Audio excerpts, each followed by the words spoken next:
Assalomu alaykum aziz YouTube tomoshabinlari. Mana hozirda qilayotgan ishimiz beton tish apparati.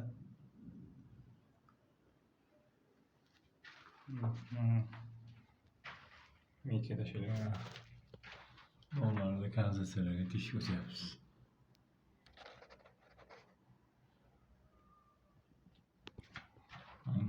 Polga uriladi.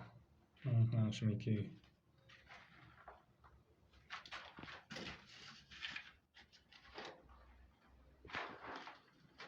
şu aparat ulanadi, qo'yilash yerga. Mana turgan buyog'i tomdagi plitaga, pastdagi plitaga qotiriladi. Mana bu akkumulyatorli tovar sepish apparatida shlang ulanadi, suv bilan teshadi karankada. Mana bu ruchniy apparatimiz. 76 talik karanka qo'yilgan.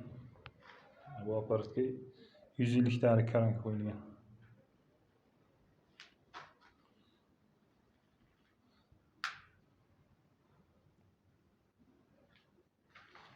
Shu ishni boshlab qo'shimcha daromad qilsa bo'lar ekan.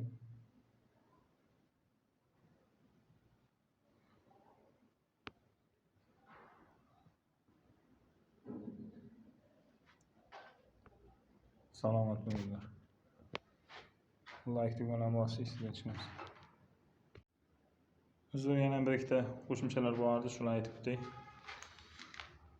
76 lik karanka hozirda Navoiy shahrida bitta donasi tishish xizmati 80 ming so'm.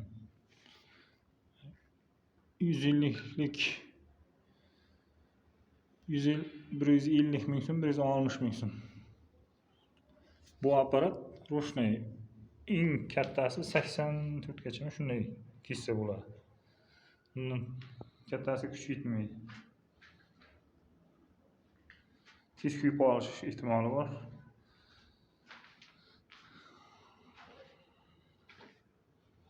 Bu apparat agarda mana shunday beton devorlar bo'layotgan bo'lsa, podvollarga bir qanchalik anker bor, drill bilan teshilib, anker qotirilib, ana shu yerdan tortiladi. Hozir ko'rinmayapti, buni ichigini yetarli emas. Mana shu yerda yemirilib ketgan mana shu anker qotirilgan joy. Shu yerda anker qotirib, bu yoqqa xohlagan razmerga qo'yib, masalan shu yerda markaz shu yerda qotirib ishlasa bo'ladi. Suv bilan teshiladi asosan.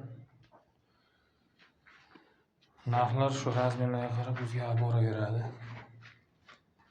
50 lik 60 ming so'm, 76 lik 80 ming so'm, 60 lik 65 ming so'm, 100 lik 100 ming so'm. Shunday razmerga qarab narx ko'tarilib boradi. Agar bitta tish bo'lsa, masalan 100 lik bularga ham ustiga narx bo'ladi. Chunki bitta tish uchun ham bitta joyga borishingiz kerak. Zangizgan payti 10 ta tish uchun ham, 3 ta tish uchun ham bitta joyga borishingiz kerak. Aytgan manzilga. Ketgan xarajatlar baribir siz uchun xarajat.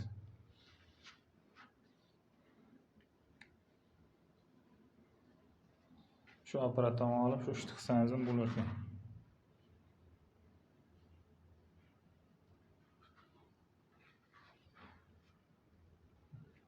Mayli, salomat bo'ling.